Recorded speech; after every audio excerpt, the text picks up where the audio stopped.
Hello everyone and welcome to our second class on the Irish parliamentary traditions in the 19th century in Ireland. As always, we're going to start today's class by looking at our learning outcomes. Just in relation to what today's class is about, it's going to be looking at the Catholic Emancipation and the Tithe War. Now, as you all know what a tithe is, it's one-tenth of the land will go towards the Catholic Church or else through the government. Now, in the case of what we're going to be looking at today, it's going to be going towards the Catholic Church, the Protestant Church. So in today's class, what you should know by the end of today's class, you should know how O'Connell achieved emancipation in Ireland. Secondly, you should know some of the reforms that O'Connell worked on in the 1830s. And thirdly, you should know what the Tithe War was and how it de-escalated. Today again we're going to be looking at Daniel O'Connell, and in today's class we're going to be looking at Daniel O'Connell in relation to the Catholic emancipation and how he finally got Catholic emancipation. We're also going to be looking at his work in Parliament in Westminster, and we're also going to be looking at the Tithe War. Now this can be pronounced Tithe, I sometimes call it a Tithe, or it's Tithe War. So there was growing disappointment over in England with the handling of O'Connell and his Catholic Association. Now they said that the Prime Minister and that their leaders or people in Parliament couldn't get a handle on O'Connell. So what they did was they actually got the Duke of Wellington, who was one of the main leaders in the the Battle of Waterloo. They appointed him as Prime Minister. Now, who appointed him? It was King George IV had appointed him to deal with O'Connell and his Catholic Association and to finally get rid of him. In 1828, O'Connell ran for election in Clare against William Vesey Fitzgerald, who was a close ally of the Duke of Wellington.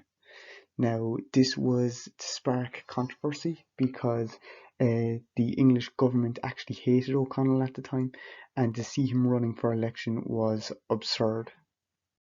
O'Connell could run for election, just he would have to take an oath to the Parliament that he would have to denounce his religion. Now, this is something that O'Connell said he would never do, as he would never denounce his Catholic faith to become a Protestant, and he said that he was perfectly within his rights to continue his own faith. O'Connell was voted in by a large majority. He had a huge victory in Clare. As a result of this, a lot of people were evicted for voting for him, where landlords would be able to see the votes and see that they voted for O'Connell. They then casted people out of their land, and what actually helped save them was the Catholic rent that was being collected by the church in what we looked at yesterday. In April 1829, the Emancipation Bill was finally passed. O'Connell earned the nickname as the Liberator for liberating Ireland from England. Now it was out for O'Connell to set up his next agenda, which was to finally get rid of the Act of Union, which we know was England's control over Ireland. So what O'Connell's new agenda was to get rid of the Act of Union and finally set up the Irish government again. Now this became a bit of a waiting game. O'Connell wanted to see whether the unions would be able to put in the work to make this happen, and he wanted to see whether Westminster could bring the reforms needed to get rid of the Act of Union. Now, as you know, this would have been during the time of the Industrial Revolution taking place over in England. It was a big, huge time for reform. O'Connell and his supporters worked with the Whigs, so the Whigs were the name of the political party that worked with him to help push through the reform that he needed. Now, these reforms were opposed by the other major British party, the Conservative Party known as the Tories. Now, it's actually interesting, the Tories came from an old Irish term where the roadmen or the people that would be like gangs on the road would actually be called Tories, and they used to rob different people as they would go along the roads in Ireland. Now, Douglas helped many different reforms to be pushed through the House of Parliament, or the Westminster Abbey. Such reforms would have been the Great Reform Act of 1832, and he also was hugely involved in the Slavery Abolition Act of 1833. Now, O'Connell was seen as a hero back in this time, especially by Frederick Douglass, pictured here on the right hand side. Now, Frederick Douglass was an American slave, and he actually escaped the slave trade and fled to Europe in 1845. Now, what Frederick Douglass actually did, which was influential, was he went around Europe spreading the information on how American slaves were actually being treated in America and the appalling conditions they were suffering. So he's seen O'Connell as a hero for introducing the Slavery Abolishment Act. He also fought for the campaign for Jewish emancipation within England as well.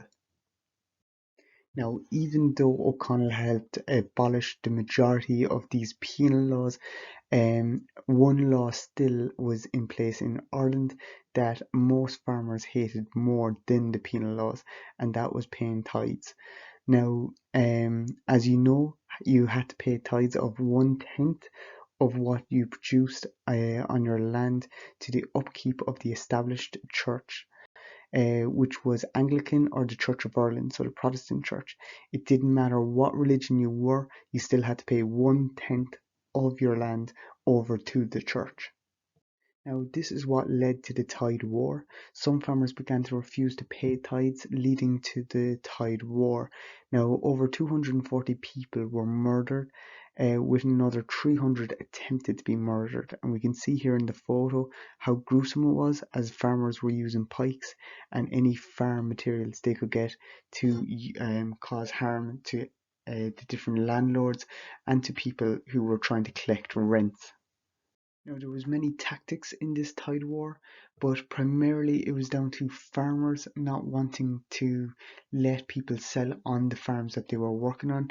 Farmers would stop anyone from bidding on cattle that had been taken from their lands. This intimidation led to violence, and it led to the introduction or the reintroduction of yeomen. Now, in Newtown Barry in County Wexford, the yeomen or the local militia, you'll probably remember them from the 1798 rebellion. The yeomen were introduced to open fire on on the crowd, killing 14 people, as we can see here in the image, where the British militia opened fire on the Irish farmers who were stopping the trade of animals or cattle. Now, what was the consequences of the Tithe War? Governments imposed large fines and prison sentences on farmers that obstructed any sales of land or cattle.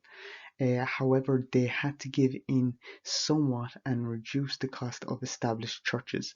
So the cost of 10% of the land had been reduced to try make it more accessible for farmers and more attainable to achieve. To try bring an end to the Tithe War in 1838, O'Connell finally got the tithe reduced by 25%, and this let farmers actually make a livable income off their land. That brings us to our last slide today, and by now what you should know is you should know how O'Connell achieved emancipation. You should also know some of the reforms that O'Connell worked on in the 1830s, such as the abolishment of slavery in England and the abolishment of the introduction of Jewish emancipation within government. And you should also know what the Tithe War was and how it was de-escalated.